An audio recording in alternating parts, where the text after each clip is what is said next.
Rites of Ascension. By C.V. Brawny. Chapter 59. Stepping through the gates. Twilight opened the doors to her chambers in Canterlot Castle, yawned, and plodded her way inside. Somehow, against all odds, the room finally stopped wowing her each time she stepped in it. Though, that may have been because her mind's capacity was completely overtaken with other matters. When she got to her bed, she flopped down and melted into its illogical but incredibly welcome warmth, and closed her doors. Sleep never came. It certainly didn't feel like she'd reached the point in her ascension where she didn't need it, though that was little comfort. Years had passed since her father's techniques had failed to work, but she was rapidly going through her mental checklist of things to try. Maybe that's the problem. Too much going on in my head. She reached out through her magic, probing the inside of her closet before finding her Grand Mage journal and matching quill set and hauling them out and over to her. She parted the book's pages, dipped the quill in the ink, and began to write. Reader. I haven't written anything in a long while. Celestia once told me, Ascension is eventful. I didn't really believe her at first. The idea that it's my fault that things keep happening didn't sit well with me, and it still doesn't. If there is something about Ascension that sets something in motion, then it's bigger than me, than the sisters, than everything. I certainly wasn't the one who committed heinous crimes against Equestria.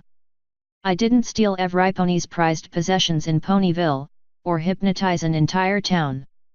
I haven't been running a secret society based on illusions for what appears to be hundreds of years, or leading a cult for dozens.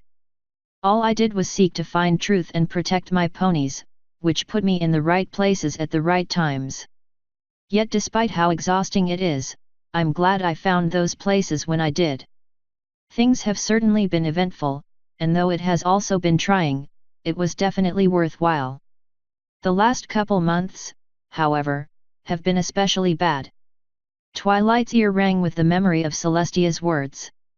Duke Esteem, you stand accused of crimes against pony kind, and of treason to the crown.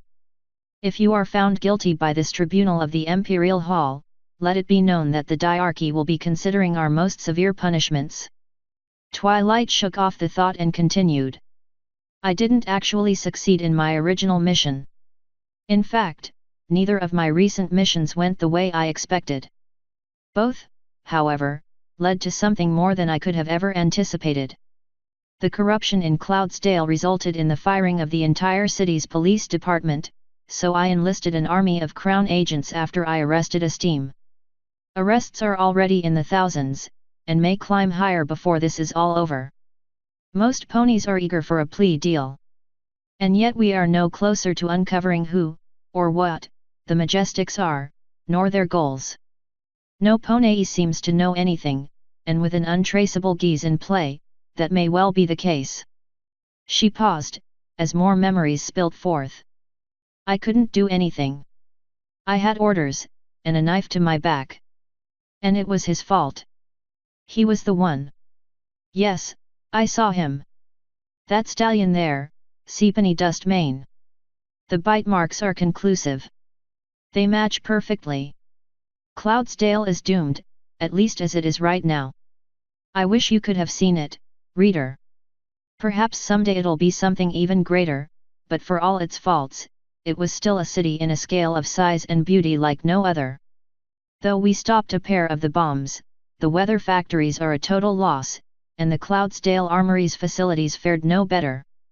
The emergency redistribution plan was only really supposed to be used in a dire time of war, and that's exactly what happened. We are in a war for the soul of a nation, and our facilities have been destroyed. In the coming years, food and water will be relatively short. Wild weather will reassert itself. Our weather control will be reactionary, rather than proactive. However, since we already have a plan in place, it will be manageable. Ponies will live, and there should be no mass starvation. Better still, it will be exceptionally difficult for any foe to ever do this again once we are done. Twilight exhaled, breathing out the nerves and tension. I swear, before this tribunal, my words are true. It was the Honorable Duke Esteem. Cheval Industries refutes the allegations that we are forging anything. Duchess Art Feather authorized and subcontracted us explicitly. We did not know who the weapons were going to. At least 20,000 mounted guns are now on the black market. Duke Esteem. He ordered non-Pegasi fleeing the city to be killed. Rebuilding efforts are underway, but millions of former residents of Cloudsdale are fleeing for greener pastures. Since they generally have wings, it's not hard for them to move. Much like Duke Esteem's excuses in court, a lot of the city is going to evaporate. Abandoned cloud homes deteriorate over time, turning back into regular clouds. Many homes will be stripped of their solid belongings and reprocessed for rain to hold back drought conditions.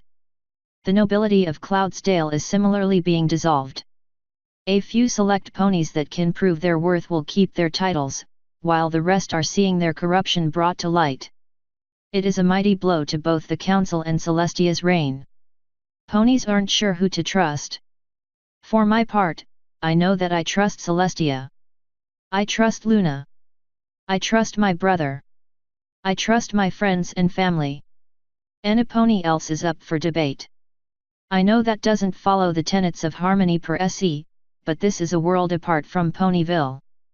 This is politics. The halls of power. Of greed. Of corruption. Honestly, it disgusts me. I don't know what we'd do without Celestia, without a counterbalance to the breakdown of harmony itself. She's the linchpin. Without her, there is no Equestria, pure and simple. Duke Esteem, this tribunal finds you guilty of heinous crimes against pony kind. The tip of the quill snapped, and Twilight pulled out the next. That's not to say that there are no forces of good to aid her. My sister-in-law, Princess Cadence, is quite possibly the greatest to ever hold the position, even at her relatively young age. My brother does his part as well, though he mostly works through his military positions. As much as I hate to admit it, even Prince Blueblood is an overall force for good politically. Oh, don't misunderstand me, reader. He's arrogant, full of himself, spoiled beyond reason, and whiny, and any mare willing to put up with him romantically is either out for some favor or is out of her mind. Yet I have to say that politically, Celestia has no stauncher ally. When there is a decision on something in the Imperial Hall, he can be counted to do the right thing consistently. Princess Luna butts heads with her sister occasionally, but it's usually not because she sides with the council. Rather, she likes her own solutions, even when they aren't workable. She thinks with her heart, and that puts her at odds with every pony. She speaks without thinking, and often puts her hoof in her mouth. Figuratively, of course. I can't be sure if that will be an expression in hundreds of years. Maybe I'll be there to explain it, but I'm rambling. She's not much of a politician, and is often without tact, but she is honest and forthright. She's also frustrated. I can say that her heart is in the right place, but that I also see where Princess Celestia is coming from.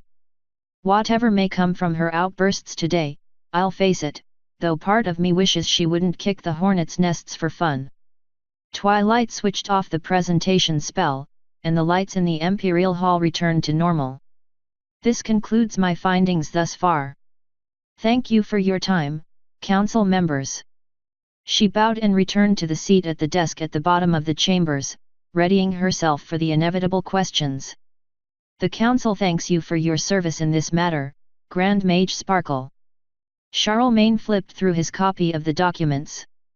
Tell me, do you believe that the accused, Duke Esteem, was responsible in any way for the death of Duchess Art Feather?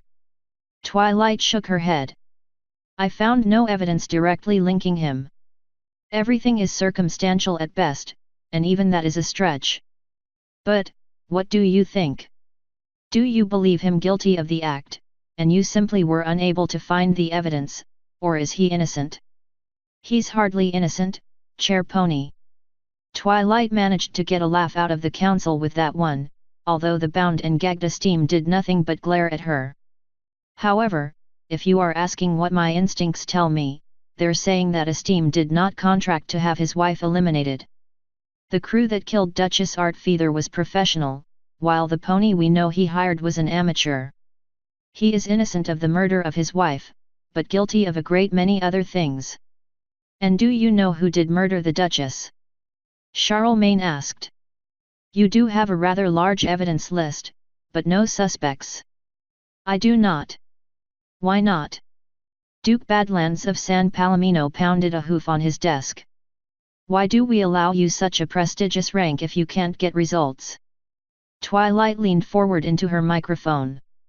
I just exposed an international conspiracy perpetrated by one of your own. One which has cost the lives of hundreds of ponies and untold thousands of horses, I might add. If that doesn't qualify as results, Your Grace, what does? If you truly believe me incompetent, then you are free to request a specific investigator within RGIS to review my findings and come to a definitive solution for the case. But if they don't get significantly farther than I did, then perhaps you will agree that I did the best possible job. Charlemagne banged his gavel. That's enough, you two. Time for the next question. Your report includes a description of a now destroyed ledger with a transfer of over 2 billion bits to something listed as the Majestics. Do you know for certain who, or what, that is? No. However, based on the amounts and the subsequent investigation into their accounts, I believe it reasonable to assume that it is the same organization that conducted the siege of Canterlot. The Duchess of Shanghai flipped her microphone on. Are you accusing Artfeather of being the one in charge of the coup attempt? I don't have enough evidence to formally make that accusation, but from an intelligence and investigation standpoint, it bears keeping in mind. It's certainly enough to form the basis of further inquiries and warrants. Also, your words bear careful scrutiny, Duchess. You said one in charge, but there is nothing to suggest anything beyond being a source of funding.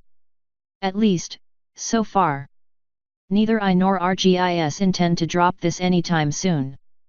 I can't believe I'm listening to this. Badlands tossed his papers behind him.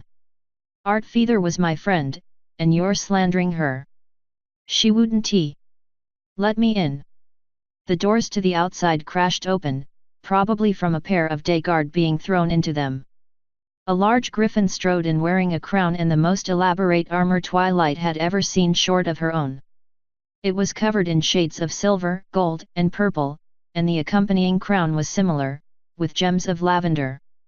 Her eyeshadow was also dark purple, but her feathers were brown and white.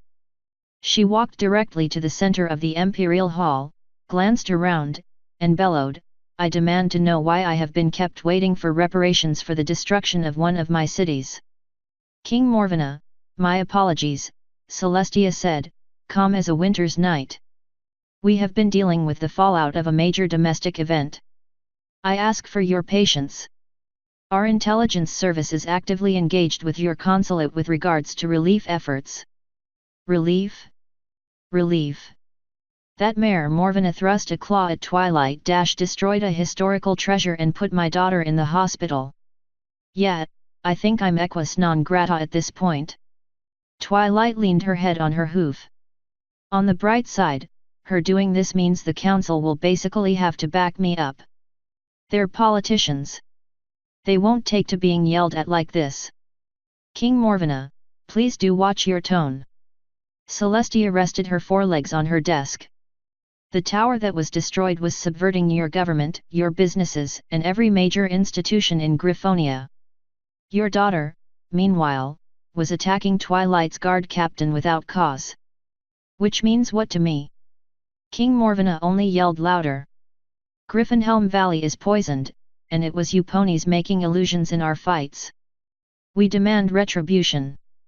We demand to be made whole. Or what? For all the silence in the moment following Luna's question, one would have thought some pony had lit an anti-candle in the Imperial Hall. Even King Morvenna was stunned. Luna, that was not appropriate for a diplomatic setting. Celestia still sounded calm, but Twilight could pick up on the subtle disturbance in her mane. We should discuss this later. Diplomatic? Sister, she burst in here, injured your guards, and made demands. That's a threat. Luna rested her head on her folded hooves, making her throne more a perch than a chair. So tell me, King. If I were to tell you to take your threats and shove them, what would you do? The king stumbled with her beak for a moment. This is an outrage. Some of my citizens died. Lots of ours died in our issues, and one of ours was injured defending Griffin Helm. You are avoiding the question. Either the lights over Luna were dimming, or her mane was eating some of the light. What, exactly, would you do? Luna, that's enough. Celestia was no Ionger matron, but big sister about to lay down the law. You are making things worse. I am still a princess, am I not? Luna vanished in a wisp, reappearing in front of the king. Your threats are empty. You dismiss Grand Mage Sparkle's offer of help, cry about your injuries, and threaten us in order to look tough to the griffins wanting to hold you accountable. It's like a pony falling down, rejecting EMT efforts, then trying to beat up the first responders with a wet noodle for not getting enough help. You can't eject all the ponies from your lands. Your economy would collapse. You can't exercise an embargo without hurting both economies. You can't declare war, your government is in chaos. Even if you could unite the Ares against us, that would take time.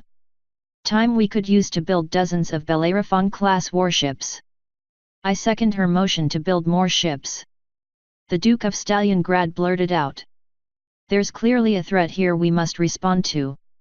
And that would get your companies more money, said the Duchess of Manhattan. Shut it.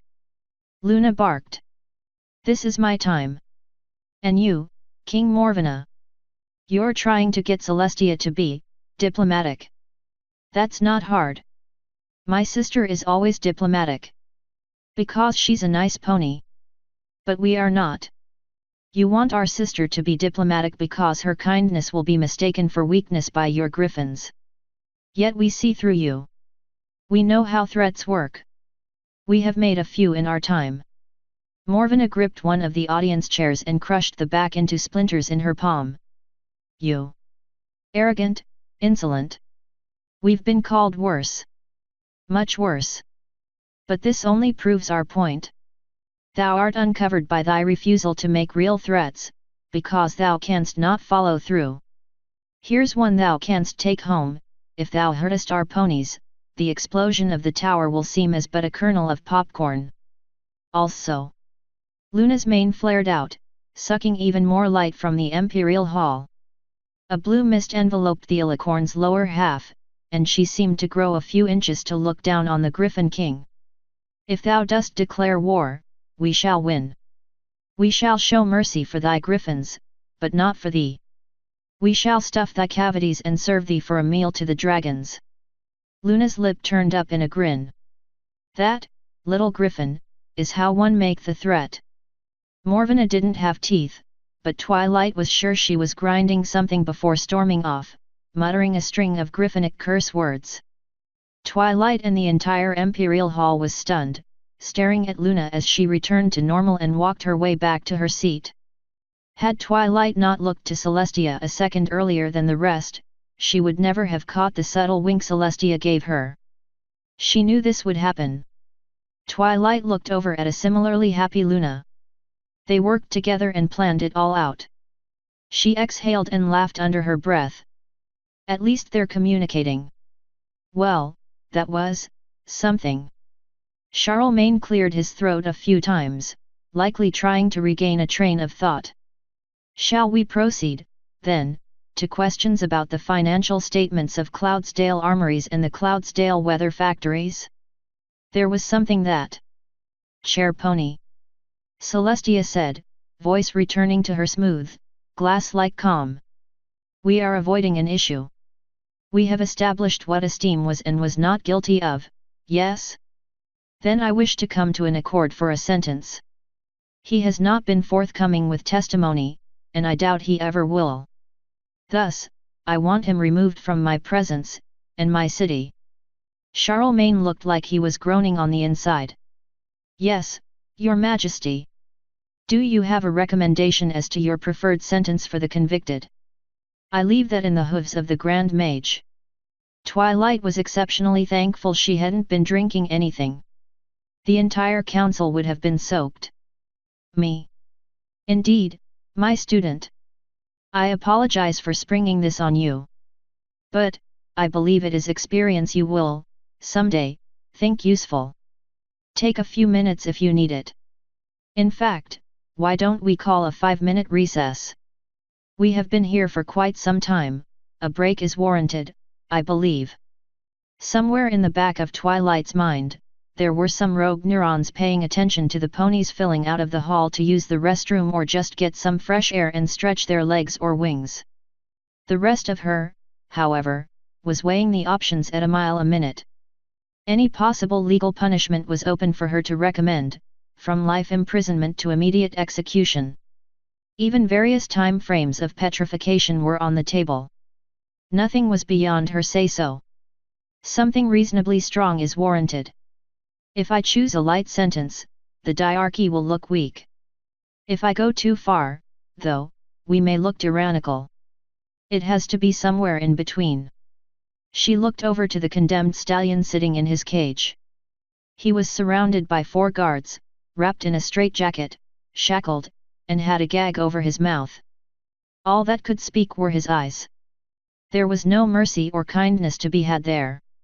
No generosity, or loyalty. It was all anger, hate, indignation, a sense of rage contained only by his bindings.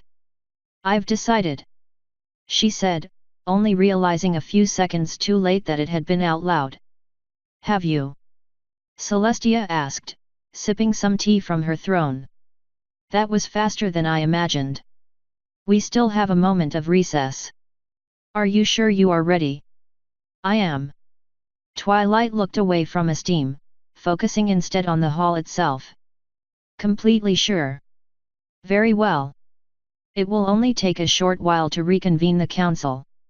Twilight barely paid attention to the ponies returning.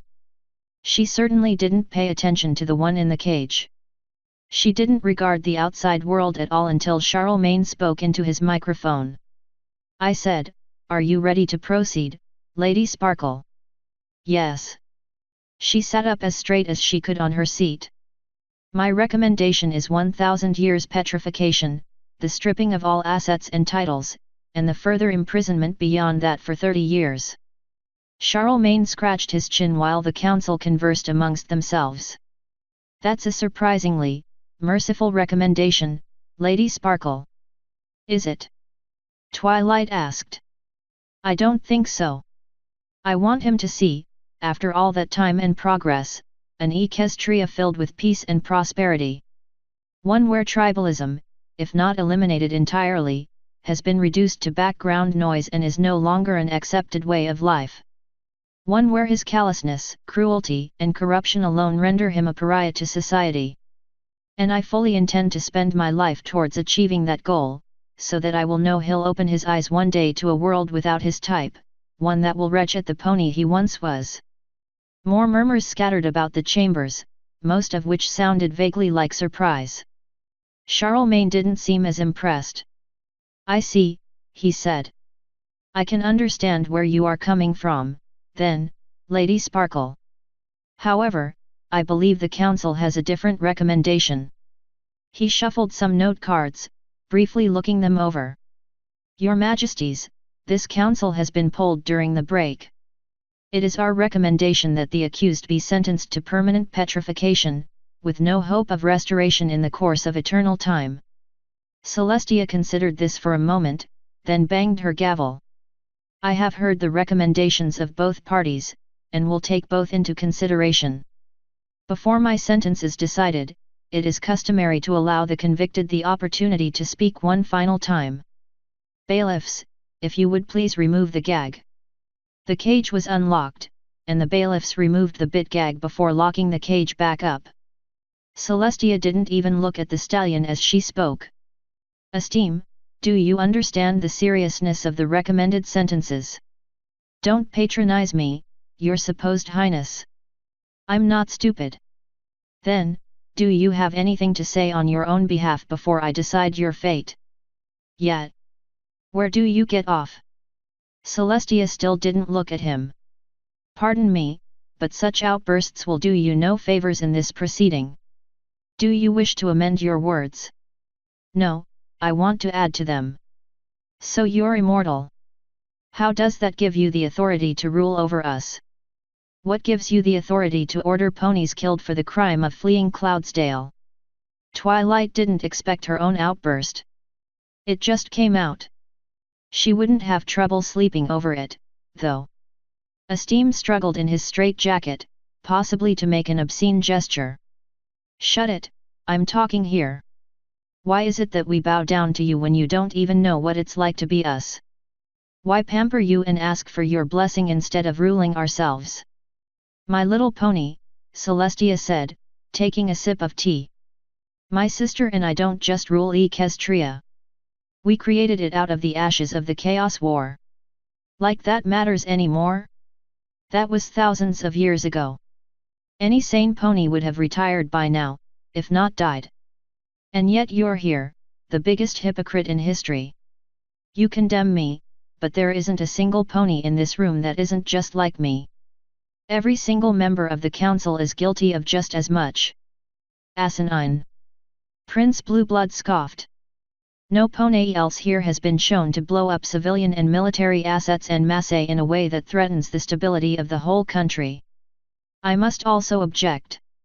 Duchess Susega raised her hoof. No pony here has a better anti-corruption task force than I do.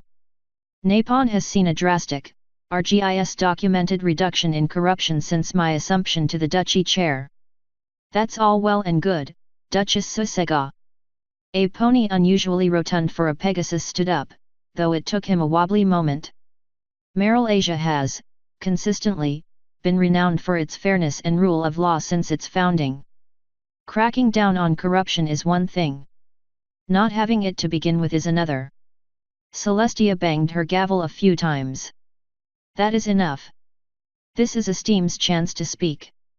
Possibly his last chance, so let us allow him to say his piece. You shouldn't be allowed to dictate who can speak, hypocrite. Esteem struggled some more. You talk of crimes, yet the biggest criminal of them all is still here. That mare, your sister, tried to destroy the entire world. Watch your tone, Luna warned, voice as soft as Fluttershy's. You know not of what you speak. What's there to know? You tried to kill us all. Billions of attempted murder charges, that's what you should have faced. And now we're expected to call you princess? Or what, you'll try to bring eternal night again? Is that what this is? Let her rule or we die. Do not continue, Duke. Luna again warned. I still have a say in your sentence if that is my desire. Oh, I'm so sorry, Nightmare Moon. Don't stop the raising of the sun and freeze me, not to mention the billions of other ponies you nearly exterminated. What, you spend some alone time on the moon and we're supposed to believe it's all better now? That we should still bow before you because you had a timeout? You're immortal, 1,000 years is nothing for you. A slap on the fetlock. Yet here I sit, supposedly guilty of far less crimes, and you're talking about killing me? Where's the justice in that? How dare you? Luna's voice retreated even further, yet grew far more acidic. Yes, how dare I? How dare I tell the truth? The truth we all know and ignore because we might get killed if we don't. How dare? Yo-ho-ho-ho-ho! Luna screamed, appearing at the cage in a flash, grabbing the stallion by the neck with her magic. A slap on the fetlock? Is that what you think? Well, let me explain to you what that slap on the fetlock was. It was the tearing apart, the disintegration, of my wellspring, my soul, my essence. It was the banishment not to the moon, but becoming the moon, and feeling all of it. 1,000 years of a hell you couldn't survive, much less understand. Pulled apart and crushed at the same time. Burned on one end by the heat of my sister's sun, and frozen by the void on the other. Knowing that the world forgot about you through the dreams of foals, yet being unable to experience anything but hatred, sorrow, and pain, the likes of which would break you in an instant. And at the end of all that, to be cleansed by experiencing the pain you put others through first hoof, then shattered mentally and emotionally until nothing but your core and a few key memories remain. Knowing everything about your sin while expecting to become nothing but a trophy to be held up by your vanquisher. Twilight lowered her head, trying to make herself small. That was my penance. Yes, alicorns live for a long, long time. But my punishment fit my crime, yet neither of what was thought up here today fits yours. Luna dropped him on the floor of his cage and turned her back as he coughed and gasped. Sister, allow me to decide how he is punished. Celestia finally looked at the condemned. For insulting you. Luna shook her head. For my ponies that were hurt. If you do this, he won't be made a real example. His punishment will have to be classified. Then let the mystery fuel the imagination, sister. Celestia looked between the two one last time. Done. But remember, this will haunt even you. Shied Dana Brunine. Twilight looked away and pretended not to know what was said. She truly didn't know the translation, only knowing that it was Luna's native tongue. However, her secret message to her sister was decodable from the tone and the knowledge of what it means to be an alicorn. I will bear it. Luna broke open the cage, ripped apart Esteem's straitjacket, and even unlocked his shackles. Esteem stumbled backwards in his container. What are you? I am not cruel enough to strip you of your magic given where you are going. She pulled him out, forcing his face to the hall and the members of the council. We're going to take an exceptionally good look at Equestria, Esteem. Savor it. Remember it. You are never, ever going to see it again. She kept a magical grip on his neck, leading him out the doors, then vanished with him to parts unknown. Twilight was the last out of the Imperial Hall for the evening, albeit not to the degree of how late she would stay in her classes provided that didn't make her late for something else. The only two left in the area were a pair of day guard Pegasi standing at attention as she walked past, plus one additional, retired day guard. Hey, Twilight. How did it go? Hey, Cloudburner. It went, well, it's hard to say. Twilight yawned, pulling a muscle in her jaw. I never knew how exhausting just talking could be. The council grilled me. I'm kind of surprised I'm not charred black at this point. Yeah, they'll do that. It's one of the things they're best at, talking in a way that makes themselves look good and others look bad. Still, I saw Luna hauling Esteem around like a foal. What happened? Honestly, I'm not sure. Twilight thought back to Luna's words in that strange tongue. All I know is that he's in for something pretty awful. The Crown threw the book at him. I kind of doubt we'll ever see or hear from him again. If we ever do, it'll be too soon. I hear that. Twilight glanced down to his bandage-wrapped forelegs. How are you faring? Any permanent damage? Nah, Doc says I'll be fit as a fiddle in no time. They're making me do physio anyway, though. Not that I mind. The therapist is a serious hottie. Like, wow. She can massage my legs anytime. Oh, crap, I'm making you uncomfortable, aren't I? Twilight laughed and shook her head. No, not at all. Just because I'm not interested in such things personally doesn't mean I don't appreciate and accept that others are. Although, I wouldn't hit on her now, if I were you.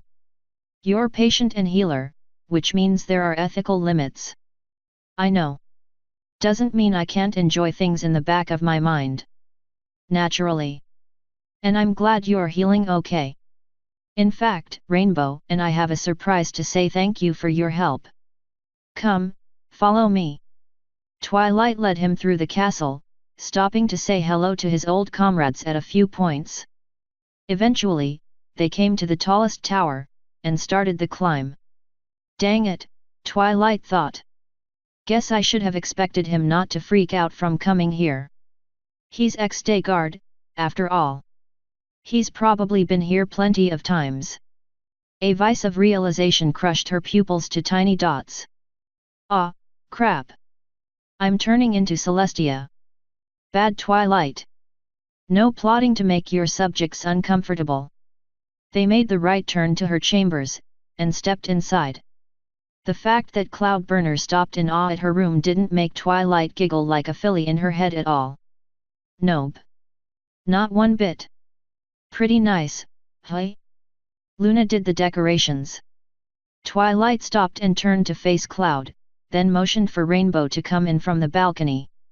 Nice doesn't even begin to describe this. It's impossible. I've never seen anything like this, and I've been all over Equestria and beyond. Cloud hopped a couple meters into the air, peeking over her cloud walls. It just goes on forever. But we're inside. Aren't we? Twilight chuckled. In a manner of speaking, it does go on forever. Sadly, though, my closets aren't infinite. Oh, to think of all the books I could store. Rainbow have her a poke. Ahem. Oh, right. Cloud, if you could come down here, please. Twilight took the box from Rainbow as Cloud leaned. She faced it towards him, and pulled back on the velvet lid. Cloudburner, on behalf of the Evening Guard, I am awarding you a Purple Heart and Bronze Star for your service and sacrifice. You went above and beyond the call of duty, and you deserve this. Congrats, big guy, said Rainbow. Cloud took the box in his hooves, holding the treasure like it was made of millimeter-thin glass. This holy day guard almost never get medals. No pony is usually stupid enough to mess with us. I don't know what to say. You don't have to say anything. In fact, we aren't quite done. Twilight took out the large scroll from Rainbow's pouch and unfurled it onto the floor between them. The design scribbled onto it wasn't anything more than back of napkin work, but that didn't stop Cloudburner from blinking in surprise. Twilight continued, up until now, I've been borrowing chariots from one of the other guard units. I think it's time I had one of my own built, which means I'll need a trained charioteer or two capable of long-range flight. I honestly can't think of any pony else I would want to haul my tiny unicorn butt into or out of certain fiery death. Rainbow chortled. In other words, how's retirement treating ye? Bored yet? Wow. I mean, wow. I'm still not sure what to say. I mean, I'm honored, but I'm also old. Like I said, I'm not a spry young foal anymore. I can promise, no super heavy mounted guns. Twilight held up a hoof and crossed her heart. I can make Rainbow do that part. Yeah, hey. Twilight's mental jackboot suppressed a laugh. And, if you join, I can upgrade your clearance to Indigo Cosmic. You kind of need it to go where I go. Cloudburner whistled as he looked over the chariot plans. That's really tempting, but... Well, I don't mean to impugn the honor of the Day Guard. They are the absolute best, but we also did a lot of standing around like statues. I'm not really up to doing that again. It's, well, rather boring. Twilight and Rainbow looked at each other for a moment, then broke out laughing. The air squeezed out of their lungs as they collapsed onto each other, getting a little bit of support but eventually falling down on the heated starry floor. Cloud may as well have been talking to Rainbow Blaze. Did I say something funny? He. Trust me, Cloudburner. Twilight fell back into a fit of giggles for a moment. If you join us, your life will be anything but boring. Yet. What was the word Celestia used? Rainbow giggled as she stood up. Eventful. Yeah, that's a good way to put it. Oh, well, Cloud sighed and let his wings droop. I'm still not sure. Could I have some time to think about it? Absolutely. Twilight held out a hoof and Rainbow helped her up. Take some time, think about things. You can even do a trial run with us if you want. My chariot will take some time to be fully designed and built, anyway. Thanks. Cloudburner have them a bow. For the medals, and the opportunity. I'm honored, and I promise, I'll get back to you. Twilight gave him a small bow in return. We'll be waiting. Why is it getting hot? Esteem asked, tripping over a rock on the cave floor. He stayed as close to Luna as he could, not that he had a choice. Pegasi were supposed to be too fast to get so thoroughly caught in unicorn magic. Alicorns must have been an exception. Moreover, she was the only source of light he'd seen for miles. Are we really that deep? Such questions. You sound like a curious little foal. Aren't you scared? Not especially. You're good with threats, I'll give you that. But no pony had ever really fulfilled them to me, in my experience. Esteem ate her indignant smugness with a grin. Wherever we're going, I'll know some pony. You'd have to follow me around forever to keep me banished. Who says I'm not just going to find some dark hole to dump your body in? If that was the case, you wouldn't have bothered taking me this far. I'm guessing this is a tunnel, rather than a simple cave. So there's some cleverness in you. 'Tis a shame it wasn't harnessed for good instead of evil. Who says I'm evil? I'm just out for myself. Hold on to that attitude. You'll need it, where you're going. Though, I doubt it will do you much good. Yeah, whatever. Esteem sniffed in some kind of fume and coughed. What is that smell? And is it getting even hotter? Just how deep are we? I'm afraid that conventional metrics are no longer sufficient to answer that question. And truthfully, I do not know the exact answer. The magic in this place causes it to shift its location from time to time, and I haven't been here in a few thousand years. Luna froze and punched the wall next to her. The wall, in turn, growled so deeply it could only be felt, not heard. Esteem's leg muscles turned to liquid, bringing him to the ground while a door opened and scorched his nostrils with sulfur. What was that? Esteem struggled to stand, pushing away the pain to re-solidify his legs. You could have warned me. I see no reason to offer sympathy to a monster such as yourself. Like my body count is higher than yours. I paid for the lives I took unjustly. The others were in defense of myself or others. A second wall fell, raising the mercury further and painting Luna in crimson gold. Come. This is but the first of 3 gates. Esteem rolled his eyes and turned the corner. Below him, a field of glowing red and amber stretched for miles, a veritable lake of molten rock and fire. It painted a scar on his soul, burning away something that had once been part of him. Tendrils of ash snaked their way into his nose, sinking fangs of venom in his lungs. He reared up and ran back, only to slam face first into the ground as his magical collar tightened on his neck. Luna pulled him back to the doorway, scraping his belly along the stone. Down, boy. Heel. You have got to be bucking kidding me. Esteem wrapped his hooves around the magic, his muscles futile against the diamond strength of her power. If I go in there, I'll be dead for sure. You must be confusing me with some pony concerned with your well-being. She yanked again, pulling him to the ledge. Esteem held fast to the rock for dear life. His wings pushed against the infinite force of the goddess magic, doing naught but swirling the heat around him. It wrapped him like a blanket of flame, singeing his coat and feathers. Pain whipped at his body and heart, driving him beyond anything he'd ever felt. His body's meager might soared, pushing him an inch back into the cooler cave. Then Luna tugged again. Fire didn't just lick at his body as he fell, it consumed him. Skin and muscle was gobbled up as a feast, liquid bone washing down the taste, with organs as a dessert. Each millisecond was worse than the last as he was devoured, screaming while he was transformed into ash and fuel for the infinite fire of the magma. Esteem was standing on a cave floor. The magma was far behind him. He was alive, intact, physically unscathed. His mind, though, told him that everything was anything but all right, and his shaking body agreed wholeheartedly. How? How am I alive? You'll see. Luna tugged him again, and onwards they walked. Esteem wanted to run. No, he wanted to fly. More than anything, he wanted to turn back, but the only thing waiting for him there was the lake of fire.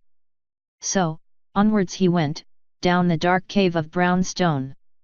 His hooves moved in time with Luna's, 1, 2, 3, 4, 1, 2, 3, 4. Even his ear twitched to the rhythm. Wait, what's that sound? The second gate. The gate of rhythm and blades. Like, rhythm and blues. No. Luna punched open another gate, revealing another ledge. This one led to a small maze of paths to a distant solid shore where the cave continued.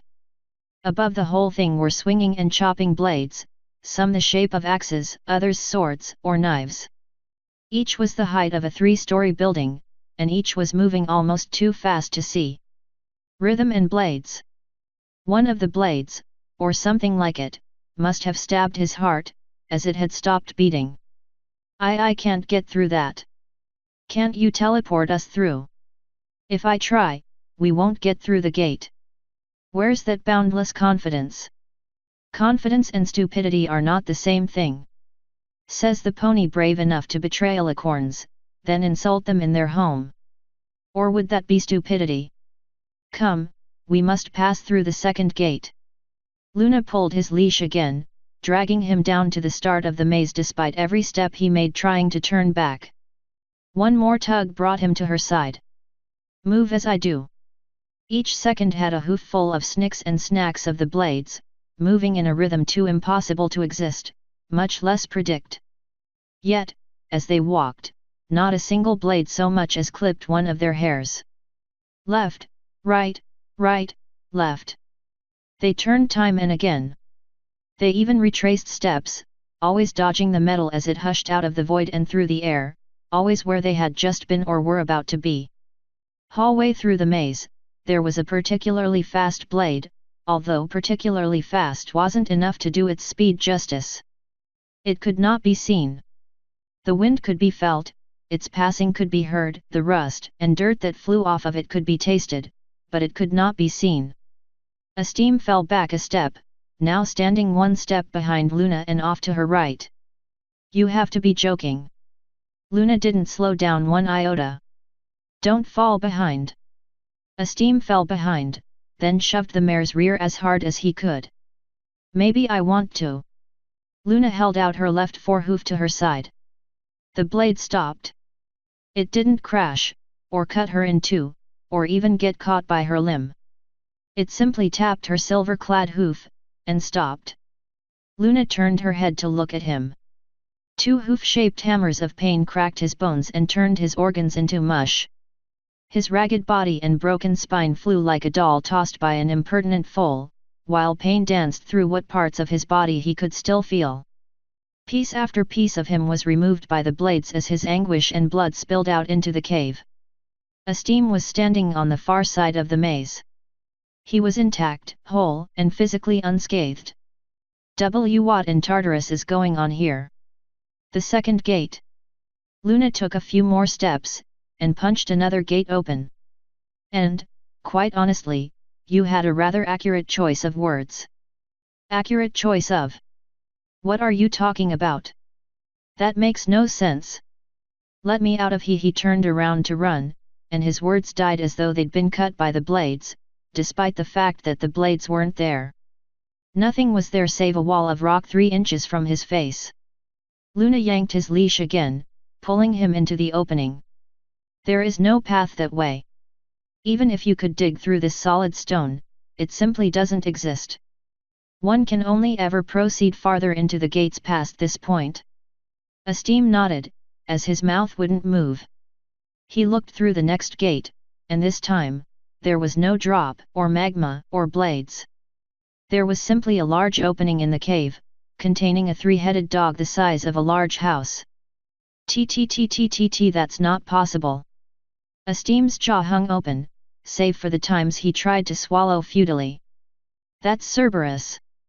Guardian of the gates of Tartarus, yes. That is where we are, condemned. That is where you are going. Luna pulled again, dragging him across the ground as he slid on all four hooves. You can't be serious. This place doesn't even exist. It's a fairytale. He's supposed to be something we tell fools so they think all the monsters are locked up. He's a fairytale. Indeed, there are monsters here. And as for fairy tales, recall that I was one, once. Yet here I am, one fairy tale dragging you into another. Cerberus looked down on them with its 3 heads, growling and drooling, ready to eat them both with a single chomp. Oh, and Cerberus isn't here to keep the monsters in. They simply have no way to leave. The puppy is here to keep foolish ponies out. He's the only thing that can escort a soul unjustly here to safety. Luna swatted the center head's nose. Bad dog. No growling. Cerberus whimpered and scooted back into the side. And no way, it just can't be real. Tears streamed down Esteem's face as his chest collapsed in on itself. It can't be real. 2 doors made from thousands of skulls of every conceivable creature from pony to dragon lay before them. Glowing, neon blood poured from the eye sockets of each. They drained to the bottom of the cave, then flowed up the wall to fill in burning runes surrounding the structure. Magic circles appeared in front of the doors, spinning and warping, adding dimension after dimension until they were warped beyond recognition. They stretched out to infinity, vanishing as the gateway opened. Inside, countless blood-red clouds twisted into impossible shapes, splashing themselves on a background of every possible foreboding, evil color. Hues that simply could not exist chilled Esteem's soul as they stretched into an unending expanse. Lightning chains longer than Equestria itself danced through the hellscape, some striking islands made out of torture and hatred as much as rock. There was no sea they were sticking out of save for the eternal sky itself, stretching out in all directions, even straight down. Glowing will-o-wisps haunted everything, screaming and moaning of misery untold by mortal lips. Threads of blue light whipped through a living wind, striking up at Esteem and melting into his flesh. Then, they tugged. Esteem dug his hooves into the stone, and flapped his now free wings as hard and as fast as he ever had. What's happening to me? The threads of fate. They bind a soul to Tartarus forever. It's too late for you now. But what do you have to worry about? Here, you're immortal, just like me. Well, not quite like me. Tartarus doesn't let you die, no matter how gravely you are wounded, how badly you are parched, how empty your stomach, or how great your age. By no force in existence will death's bony hoof touch you, for all of eternity.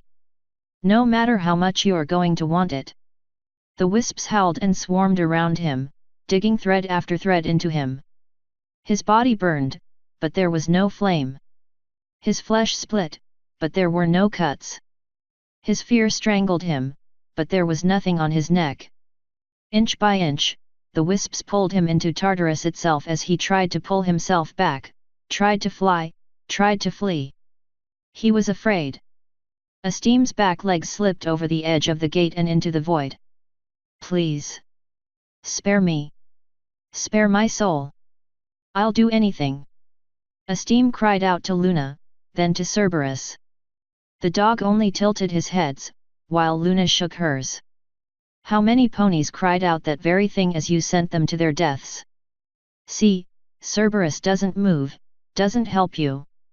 She stomped on Esteem's front fetlocks, pressing him down and anchoring him to the ground. Even the dog knows that this is where monsters like you belong. Esteem's heart died in his chest, over and over again. It tried, oh how it tried, but it wouldn't beat. In fact, it hadn't done so since they'd entered the second gate. Please. I'm sorry. Through tears of sand, he saw more blue threads. They were weak, frayed. They ended quickly instead of flying out into Tartarus forever, and they were attached to Luna. How? Luna's grin ate at his soul. Didn't I tell you? She leaned in, bringing her lips to his ears, and kissed them with a curse. I am the only pony that has ever escaped from Tartarus. Esteem's heart beat, just once. There's a way out?